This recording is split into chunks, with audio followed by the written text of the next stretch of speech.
بسم اللہ الرحمن الرحیم۔ السلام علیکم۔ امید کرتی ہوں کہ آپ سب لوگ ایمان اور صحت کی بہترین حالتوں میں ہوں گے۔ اللہ سے دل سے دعا ہے کہ اللہ تعالیٰ آپ لوگوں کو ہمیشہ اچھے حالوں میں رکھے اور آپ کی طرف بڑھنے والے ہر شر کو خیر میں بدل دے۔ رب اشرح لی صدری ویسر لی امری واحلل عقدۃ من لسانی یفقہوا قولی۔ اچھا جی، تو آج ہماری ویڈیو کا ٹاپک ہے، کیونکہ کافی سارے لوگ میسیجز کرتے ہیں، کالز کرتے ہیں، کامنٹس کرتے ہیں اور بہت ہی زیادہ پریشان رہتے ہیں، اور یہی ان کا سوال ہوتا ہے کہ آپ ہی ایک ہی دعا زبان پہ بار بار آ رہی ہے، ہم ایک ہی شخص کو بار بار مانگ رہے ہیں، جتنا بھی چاہتے ہیں کہ اب ہم اس دعا کو نہیں مانگیں گے، مگر جب بھی دعا کے لیے ہاتھ اٹھاتے ہیں تو وہی دعا ہماری زبان پہ یعنی وہی شخص آ جاتا ہے۔ تو اس کا کیا مطلب ہے کہ اللہ تعالیٰ ہمیں کیا بتانا چاہ رہے ہیں کہ ہمارا من پسند شخص ہمارے نصیب میں ہے یا نہیں؟ تو میں آپ کو کچھ باتیں بتاؤں گی، اگر آپ وہ سائنس اپنے اندر محسوس کریں گے، ان باتوں کو اپنی زندگی میں اپلائی کریں گے، تو انشاءاللہ بہت جلد آپ اس انسان کو پا لیں گے اور وہی انسان آپ کا نصیب ہوگا انشاءاللہ۔ ویڈیو سٹارٹ کرتے ہیں، مگر اس سے پہلے ریکویسٹ ہے کہ کم سے کم ایک دفعہ درود شریف پڑھ کر نیچے کامنٹ میں ڈن لکھ دیجیے، اور اس کے علاوہ اگر آپ نے میری اس ویڈیو کو لائک نہیں کیا تو پہلے ہی فرصت میں اس ویڈیو کو لائک کریں اور اس ویڈیو کو اپنے پیاروں کے ساتھ بھی شیئر کریں۔ دیکھیں، اللہ تعالیٰ نے ہم سب انسانوں پر آزمائشیں ڈالی ہیں۔ زندگی میں ہر شخص اپنے حصے کی آزمائش سے جھوج رہا ہے۔ اگر کوئی شادی شدہ جوڑا ہے اور ان کی اولاد نہیں ہو رہی تو اللہ تعالیٰ ان پہ یہ آزمائش لایا ہے، اور اس دعا کے لیے، اس دعا کی قبولیت کے لیے وہ تہجد پڑھتے ہیں، وظیفے پڑھتے ہیں، دن رات اللہ تعالیٰ سے جڑے رہتے ہیں، اولاد کے حصول کی جو مسنون دعائیں ہوتی ہیں ان کا ورد کرتے رہتے ہیں۔ تو اسی طریقے سے جو انسان رزق کی تنگی کے لیے پریشان ہے، کافی سالوں سے اللہ تعالیٰ سے دعا کر رہا ہے کہ اللہ تعالیٰ مجھے کوئی اچھی ملازمت دے دے، نوکری دے دے، کہ جس سے میں اپنے گھر کے حالات ٹھیک کر پاؤں، جس سے میں اپنی زندگی میں آگے بڑھ پاؤں۔ تو اسی طریقے سے کوئی انسان اللہ تعالیٰ سے یہی دعا مانگتا ہے کہ اللہ تعالیٰ مجھے اپنی محبت دے دے، اس کے لیے وہ محنت کرتا ہے۔ تو یہ ایک جنون ہوتا ہے انسان کے اندر کہ جب کوئی چیز اس کے پاس نہیں ہوتی اور وہ اس چیز کے لیے بے حد پریشان ہوتا ہے، بے چین ہوتا ہے، بے قرار ہوتا ہے۔ اسی طریقے سے اگر کسی انسان کی شادی نہیں ہوتی تو وہ نیک رشتے کے لیے اس کے لیے تگ و دو کرتا ہے، پریشان ہوتا ہے، دعائیں مانگتا ہے۔ اسی طریقے سے کچھ انسان ایجوکیشن کے لیے اتنے جنونی ہوتے ہیں کہ وہ دن رات اللہ تعالیٰ سے دعائیں مانگتے ہیں، وظیفے کرتے ہیں، تہجد پڑھتے ہیں۔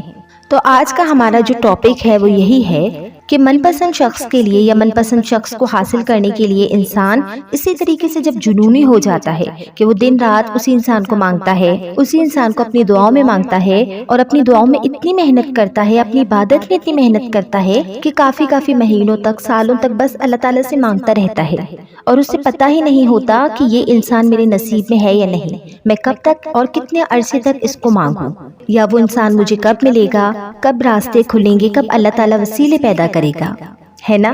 یہ سوال تو سب کے دل میں آتا ہے کہ جن کے راستے ناممکن ہو چکے ہوتے ہیں، اور یہ خوف ان پر طاری رہتا ہے کہ پتہ چلے کہ اتنی محنت، اتنے سال، اتنے طویل انتظار کے بعد اگر وہ خالی ہاتھ رہ گئے تو کیا ہوگا؟ تو انشاءاللہ آج ہم اسی بارے میں بات کریں گے کہ اگر من پسند شخص آپ کے نصیب میں ہے تو آپ کو کیا چیزیں محسوس ہوں گی۔ دیکھیں، کچھ اشارے اللہ تعالیٰ ہمیں خود دکھاتا ہے، کچھ نشانیاں اللہ تعالیٰ خود ظاہر کرتا ہے۔ آپ کو نشانیوں پہ غور کرنا ہے کہ کیا واقعی یہ نشانیاں آپ کو اپنی زندگی میں محسوس ہو رہی ہیں۔ اگر ہو رہی ہیں تو وہ من پسند شخص آپ ہی کے نصیب میں ہے۔ دیکھیں، اگر اللہ تعالیٰ چاہتا تو ہمیں وہ شخص یا وہ چیز یا جو بھی چیز ہم اللہ تعالیٰ سے گڑ گڑا کے مانگ رہے ہیں، اللہ تعالیٰ ہمیں پلک جھپکتے ہی دے دیتا، کیونکہ اس کے لیے تو صرف ایک کن کی بات ہے، وہ تو صرف ایک کن کہتا ہے اور چیزیں ہو جاتی ہیں، کیونکہ وہ سب کچھ کر سکتا ہے۔ مگر اس نے کیا کیا؟ اس نے اسی چیز کے لیے ہی دنیا بنائی، اس نے اپنے بندوں کو، انسانوں کو اسی لیے تخلیق کیا تاکہ وہ آزمائش سے گزریں، اس پر صبر کریں اور اللہ تعالیٰ سے مدد مانگیں، اللہ تعالیٰ کی بندگی کریں۔ چاہتا تو سب کو سب کے حصے کی خوشیاں دے سکتا تھا، مگر مزہ ہی کیا آتا جب ہم دعاؤں سے اس چیز کو نہ پاتے، جب ہم طویل انتظار کے بعد اس چیز کو نہ پاتے۔ اگر زندگی ایک ہی فلو میں چلتی رہی اور خوشیاں ہی خوشیاں آتی رہی تو پھر ہمیں خوشیوں کی کیا قدر ہوگی؟ تو پھر ہم غم کا مزہ کیسے چکھیں گے؟ کیسے ہم غم میں تڑپتے ہوئے اللہ تعالیٰ سے دعائیں کریں گے اور اپنی دعاؤں کے احساسات کو ہم کس طریقے سے محسوس کر پائیں گے؟ کیونکہ یہی غم ہی تو ہے نا جو ہمیں اللہ تعالیٰ کے قریب رکھتے ہیں۔ تو دیکھیں جب آپ کسی انسان کے لیے تڑپتے ہیں، آپ دعائیں کرتے ہیں اور آپ یہ سوچتے ہیں کہ پتہ نہیں وہ انسان مجھے ملے گا یا نہیں، کہ کہیں یہ سب بے فائدہ تو نہیں، کہیں میرا وقت تو ضائع نہیں ہو رہا، تو یہاں ہمیں ان نشانیوں پہ غور کرنا ہے کہ کیا وہ شخص مجھے ملے گا یا نہیں۔ دیکھیں اگر آزمائشوں کو سمجھنا اتنا آسان ہوتا تو انسان درد کے احساس سے گزرتا ہی نہیں۔ تو اسی طریقے سے آپ کو بھی ایک منصوبے کے تحت اس امتحان میں ڈالا گیا ہے۔ یہ جو آپ کو سمجھ میں نہیں آ رہا کہ کس آزمائش میں ہمیں ڈال دیا گیا ہے، جہاں نہ کوئی راستہ ہے نہ منزل، لیکن ایسا ہرگز نہیں ہے۔ وہ اللہ آپ کو اشارے اور نشانیاں دکھا رہا ہے، لیکن آپ غور نہیں کر رہے ہوتے۔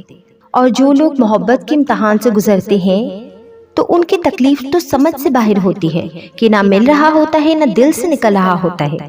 تو دیکھیں اگر آپ کا من پسند شخص آپ کے نصیب میں نہیں بھی ہے تو بھی آپ ان کو اپنی دعاؤں سے پا سکتے ہیں۔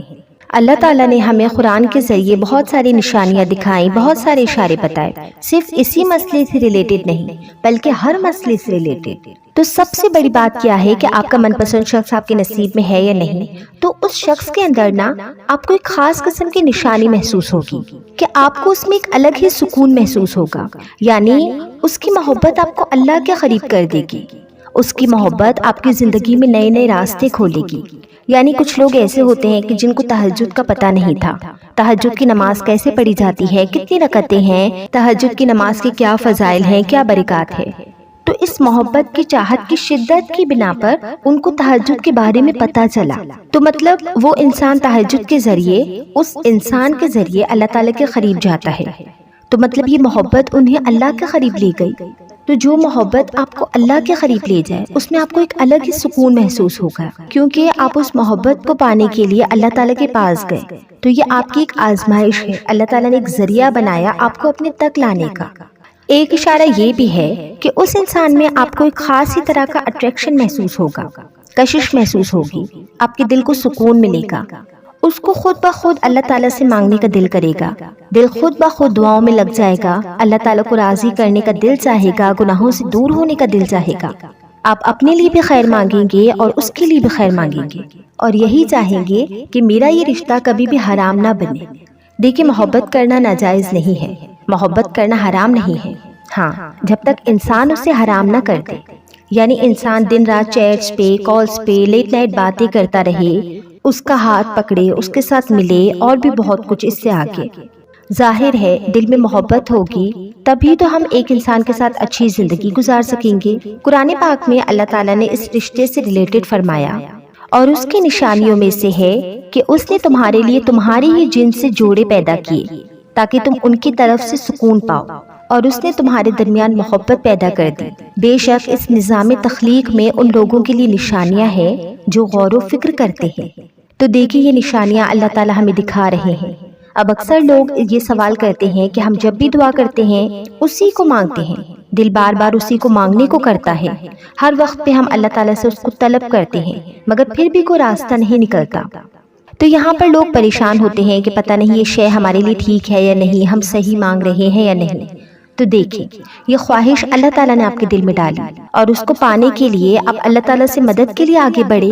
اللہ تعالیٰ سے آپ لوگوں نے دعا کی تو اب یہاں اللہ ہی آپ کی مدد کرے گا۔ اگر تو وہ چیز آپ کے لیے صحیح نہیں ہوگی تو اللہ تعالیٰ آپ کے دل سے اس کا خیال نکال دے گا، اور آپ کا دل خود بخود اس چیز میں لگا دے گا، اس شخص میں لگا دے گا جو آپ کے نصیب میں ہے۔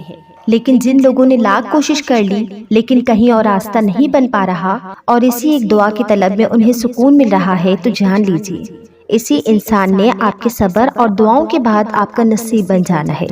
اب اس کی مثال آپ اس طریقے سے لیں کہ جب حضرت یعقوب علیہ السلام کو ان کے لختے جگر حضرت یوسف علیہ السلام سے جدا کیا گیا تو انہوں نے صبر کیا، انہوں نے اللہ تعالیٰ ہی سے مدد مانگی، اور وہ سمجھ گئے کہ یہ میری آزمائش ہے اور مجھے اپنی اس آزمائش پہ صبر کرنا ہے۔ انہوں نے صبر سے انتظار کیا، دعا کرتے رہے۔ اب آپ یہاں پہ ایک بات غور کریں گے کہ جب دو لوگ جدا ہوتے ہیں تو ضروری نہیں کہ دونوں کے اندر ایک ہی فیلنگز ہوں، دونوں ہی ایک دوسرے کے لیے دعا کریں، دونوں کے اندر ایک ہی طرح کی تڑپ ہو۔ جیسے حضرت یعقوب علیہ السلام کے اندر بہت تڑپ تھی، وہ بالکل گوشہ نشین ہو گئے تھے، ایک حجرے میں رہتے تھے، ہر وقت گریوزاری کرتے، اپنے بیٹے کو یاد کرتے، اپنے بیٹے کے لیے دعائیں کرتے، ان کی خیریت کے لیے دعائیں کرتے۔ اب دوسری طرف دیکھا جائے تو حضرت یوسف علیہ السلام کے اندر وہ تڑپ نہیں تھی. ظاہر ہے باپ ہے، یاد کرتے تھے ان کی جدائی میں وہ بھی، مگر وہ اپنی زندگی کے دوسرے مقصد کو بھی لے کر چل رہے تھے. تو دیکھیں یہاں پر ایک یک طرفہ چاہت تھی. اللہ تعالیٰ نے حضرت یعقوب علیہ السلام کو ایک الگ تڑپ دی تھی اور حضرت یوسف علیہ السلام کو الگ تڑپ دی تھی. مگر حضرت یعقوب علیہ السلام کی دعاؤں سے اللہ تعالیٰ نے انہیں اتنے لمبے عرصے کے بعد، 40 سال کے بعد، اتنے طویل انتظار کے بعد انہیں ملا دیا. تو یہاں سے ایک بات غور کریں کہ اگر کوئی انسان یک طرفہ محبت کرتا ہے، کسی کو مانگتا ہے، اس کے آس پاس والے لوگ کہتے ہیں نا کہ یہ تو فالتو ہے، آپ کسی انسان کے اوپر اپنا ٹائم ویسٹ کر رہے ہیں، وہ تو آپ کو نہیں یاد کر رہا، وہ تو آپ کے لیے یہی فیلنگز نہیں رکھتا. تو دیکھیے اللہ تعالیٰ دعاؤں سے کچھ بھی کر سکتے ہیں. اللہ تعالیٰ دعاؤں سے ہر وہ کام کر سکتے ہیں جو بندے کے گمان میں بھی نہیں ہے. تو آپ کبھی بھی یہ پریشان نہ ہو کہ آپ یک طرفہ محبت کرتے ہیں اور آپ انہیں دعا میں مانگے یا نہیں، اور آپ دعا کرنا ترک کر دیں. نہیں، آپ کو دعا کرنی ہے، کیونکہ یہ سب اللہ تعالیٰ کے امتحانات ہوتے ہیں، آزمائشیں ہوتی ہیں، جس پر اللہ تعالیٰ دیکھتا ہے کہ میرا بندہ کتنا کھرا اترتا ہے. یہ صرف محبت کا دعویٰ کرتا ہے یا واقعی مجھ سے سچی محبت کرتا ہے اور مجھ پر ایمان رکھتا ہے. تو اسی طریقے سے آپ دیکھیے حضرت آدم علیہ السلام کو بی بی ہوا سے جدا کر دیا گیا، تو اللہ تعالیٰ نے یہی تڑپ حضرت آدم علیہ السلام کے اندر پیدا کی. اور جب حضرت آدم علیہ السلام سے وہ گناہ ہوا کہ جب اللہ تعالیٰ نے انہیں جنت کا وہ پھل کھانے سے انکار کیا تھا، مگر وہ شیطان کے بہکاوے میں آ کے وہ پھل کھا لیتے ہیں، اللہ تعالیٰ ان پہ ناراض ہوتے ہیں، ان کو جنت سے نکال کر دنیا میں بیچ دیتے ہیں اور بی بی ہوا کو ان سے جدا کر لیتے ہیں. تو یہاں پر حضرت آدم علیہ السلام نے توبہ کی، استغفار کیا، قبول کیا کہ مجھ سے گناہ ہوا ہے اور مجھے اپنے رب کے آگے معافی مانگنی ہے. تو دیکھیں یہاں سے ایک اور بات بھی ظاہر ہوتی ہے کہ بعض اوقات انسان اپنے گناہوں کی وجہ سے جو اس کے پاس نعمتیں ہوتی ہیں وہ گنوا دیتا ہے، مگر جب انسان توبہ کرتا ہے، استغفار کرتا ہے، اللہ تعالیٰ کے آگے اپنی ناک رگڑتا ہے، تو اللہ تعالیٰ ضرور اسے معاف بھی کر دیتے ہیں اور اس کی کھوئی ہوئی چیز اسے واپس لوٹا بھی دیتے ہیں. جیسا کہ بی بی ہوا کو اور حضرت آدم علیہ السلام کو دوبارہ سے عرفات کے مقام پر ملایا گیا. تو دیکھیں انہوں نے بھی دعائیں کی، اللہ تعالیٰ نے ان کو بھی ملا دیا نا. ان کے بھی دل میں خیال آیا کہ میں بار بار اللہ سے مانگوں. وہ مانگتے رہے، صبر کیا، مدت بہت بڑی تھی مگر پھر بھی انہوں نے صبر کیا. تو اسی طریقے سے آپ دیکھیں کہ ایک وقت آیا اللہ تعالیٰ نے حضرت ابراہیم کو اور بی بی ہاجرہ کو بھی ملایا. تو اگر آپ سچے دل سے مانگے نا، اللہ تعالیٰ آپ کو ضرور وہ چیز عطا کرتے ہیں. تو لوگوں کے سازشوں سے نہ گھبرائیں، لوگوں کی باتوں سے نہ گھبرائیں. لوگ تو کہتے ہیں نا کہ یہ ناممکن ہے، یہ تو تمہارے نصیب میں نہیں ہے، تم تو بیکار میں اتنی محنت کر رہی ہو یا کر رہے ہو، تم کیوں اتنا تڑپ رہے ہو. وہ تو نہیں تڑپ رہا. آپ بس اللہ پہ اندھا بھروسہ کریں، اندھا یقین کریں کہ آپ جو مانگ رہے ہیں وہ آپ کو اللہ تعالیٰ عطا کریں گے. تو جو ایمان والا ہوتا ہے نا، وہ اللہ تعالیٰ کے اشاروں کو ڈھونڈتا ہے، اللہ تعالیٰ کے نشانیوں پہ غور کرتا ہے کہ مجھے کیا کرنا ہے، کہاں پر اپنے آپ کو روکنا ہے، کتنا اللہ تعالیٰ سے مانگنا ہے. وہ بس اپنی زندگی کو اللہ تعالیٰ کے مطابق ہی چلاتا ہے، اپنی منمانی نہیں کرتا، کوئی شکوہ نہیں کرتا، بس صبر کرتا ہے. پھر دیکھیں اللہ تعالیٰ خود اسباب بناتے ہیں. جب آپ کی آزمائش ختم ہوتی ہے، وہ مدت پوری ہوتی ہے، آپ کے ملنے کا صحیح وقت ہوتا ہے نا، تب اللہ تعالیٰ خود راستے بناتا ہے، خود وسیلے بناتا ہے. تب ہمیں نہیں سوچنا پڑتا کہ یہ کیسے ہوگا، یہ تو کام اللہ کے ہوتے ہیں. دیکھیں اللہ تعالیٰ نے ہمیں درد سے گزارنا ہوتا ہے، درد کے لمحات ہمیں کاٹنے ہوتے ہیں. کچھ سمجھ نہیں آتا کہ ملاپ کیسے ہوگا، بس اللہ تعالیٰ ہمیں اشارے اور نشانیاں دیتے ہیں اور انسان کو اس پہ غور کرنا ہے اور اسی کے مطابق اپنی زندگی کو فالو کرنا ہے. تو اگر آپ کسی انسان کو بار بار مانگ رہے ہیں، بھولنا بھی چاہتے ہیں، مگر وہی ایک انسان آپ کی دعاؤں میں شامل ہے، آپ کہیں اور دل لگانا بھی چاہتے ہیں مگر آپ کا دل نہیں لگ رہا، آپ دن رات صرف اللہ تعالیٰ سے اسی کو تڑپ کر مانگ رہے ہیں اور آپ نے ہر حرام کام سے، ہر حرام چیز سے خود کو روک کر رکھا ہے، تو یقین کریں وہ انسان آپ کے نصیب میں ہے. دیکھیں جو باتیں میں آپ کو بتا رہی ہوں وہ قرآن کی اور دوسرے مشاہدات کی بنا پہ آپ کو گائیڈ کر رہی ہوں. باقی ہمت آپ نے خود کرنی ہے، کیونکہ یہ ساری چیزیں ہیں نا آپ کے توکل پہ منحصر ہیں. آپ کا توکل جتنا مضبوط ہوگا اتنا آپ اپنی من پسند چیز تک پہنچ سکتے ہیں. بعض لوگ کہتے ہیں نا کہ اس کے گھر والے نہیں مان رہے، میرے گھر والے نہیں مان رہے، یا یہ رکاوٹ آ رہی ہے. تو اس رکاوٹ پہ، اس آزمائش کو آپ نے خود سالو کرنا ہے، کیونکہ اگر آپ سوچیں گے نا کہ بس میں دعائیں کروں گا اور وہ مجھے مل جائے گا تو یہ نہیں ہوگا۔ اللہ تعالیٰ نے ہمیں کہا ہے کہ ہم اپنے حصے کی محنت کریں اور دعائیں کریں اللہ تعالیٰ سے۔ آپ محنت کریں، اپنے گھر والوں کو بنانے کی کوشش کریں، اور سب سے بڑی بات آپ تہجد میں مانگیں۔ اللہ تعالیٰ خود بخود آپ کے گھر والوں کا دل بدل دے گا انشاءاللہ۔ اب آپ نے یہاں پہ اپنے مانگنے کی کیپیسٹی کو اور آپ کی یقین کی کیپیسٹی کو چیک کرنا ہے کہ کیا واقعی آپ توکل کر رہے ہیں، یعنی آپ اللہ پہ اندھا بھروسہ کر رہے ہیں کہ اللہ تعالیٰ میرے لیے اس آزمائش کو آسان کر دے۔ دیکھیں اگر وہ چیز آپ کو ملنی ہوگی تو اللہ تعالیٰ آپ کو اسی دعا میں لگا کے رکھے گا، اور اگر وہ چیز اللہ تعالیٰ نے آپ کو نہیں دینی تو اللہ تعالیٰ کبھی بھی آپ کا وقت نہیں ضائع کرائے گا اس انسان کے اوپر۔ اللہ تعالیٰ آپ کا دل ہٹا دے گا۔ سلولی اینڈ گریجولی خود بخود آپ کسی اور چیز میں مصروف ہو جائیں گے، یا کسی اور انسان میں آپ کا دل لگ جائے گا جو آپ کے نصیب میں ہوگا۔ تو بعض لوگ ایسے ہوتے ہیں جو ڈٹے رہتے ہیں، اپنی دعائیں مانگتے رہتے ہیں، اور بعض ہوتے ہیں وہ ہمت ہار جاتے ہیں۔ تو جو نہیں کر سکتے نا، تو جہاں ان کی زندگی اور ان کے حالات ان کو لے جا رہے ہیں وہ وہاں چلے جائیں۔ جو بھی زندگی آپ کو دے رہی ہے اسے قبول کر لیں، کیونکہ اگر آپ اللہ کے راستے میں ہیں، آپ دعا کر رہے ہیں، تو پھر آپ کو اندھا بھروسہ تو کرنا ہوگا کہ اللہ تعالیٰ مجھے یہ چیز چاہیے، کیونکہ اللہ تعالیٰ نے کہیں بھی یہ قرآن میں نہیں کہا کہ اگر آپ مجھ سے مانگو گے تو میں تمہیں فوراً دے دوں گا۔ مشکلات تو آئیں گی، رکاوٹیں تو آئیں گی۔ اللہ نے کہا کہ میں نے تم سے پچھلوں کو بھی ٹیسٹ کیا تھا، مشکلات آئی تھی مگر انہوں نے صبر کیا، بلکہ ان کی آزمائش تو ہم سے بھی زیادہ سخت تھی، مگر اللہ تعالیٰ کی مدد آئی۔ تو اللہ تعالیٰ نے ثابت قدم رہنے والوں کو خوشخبری بھی سناتا ہے۔ تو میں صرف آپ لوگوں کو گائیڈ کر سکتی ہوں، میں نہیں بتا سکتی کہ آپ کھڑے ہو سکتے ہیں یا نہیں، کیونکہ میری ہاں یا نہ پہ آپ کا مستقبل پوشیدہ نہیں ہے۔ آپ کو خود اپنے آپ کو ٹٹولنا ہوگا کہ ہم اللہ تعالیٰ سے مانگنے میں کتنے ثابت قدم رہ سکتے ہیں۔ تو اگر آپ کسی انسان کو اپنی دعاؤں میں مانگ رہے ہیں اور اسے بھولنا بھی چاہتے ہیں اور پھر بھی وہ آپ کی زبان پہ آ جاتا ہے، تو انشاءاللہ وہی آپ کا نصیب لکھا ہوگا، مگر اس کے لیے آپ کو محنت کرنی ہے، کوشش کرنی ہے، آپ کو اپنے آپ کو گناہوں سے روکنا ہے۔ اللہ تعالیٰ پھر آپ دیکھنا خود راستے بنائے گا۔ تو امید کرتی ہوں کہ آپ کو آج کی ویڈیو اچھی لگی ہوگی۔ ویڈیو اچھی لگی تو ویڈیو کو لائک ضرور کریں اور اپنے پیاروں کے ساتھ ضرور شیئر کریں۔ جزاک اللہ خیرا۔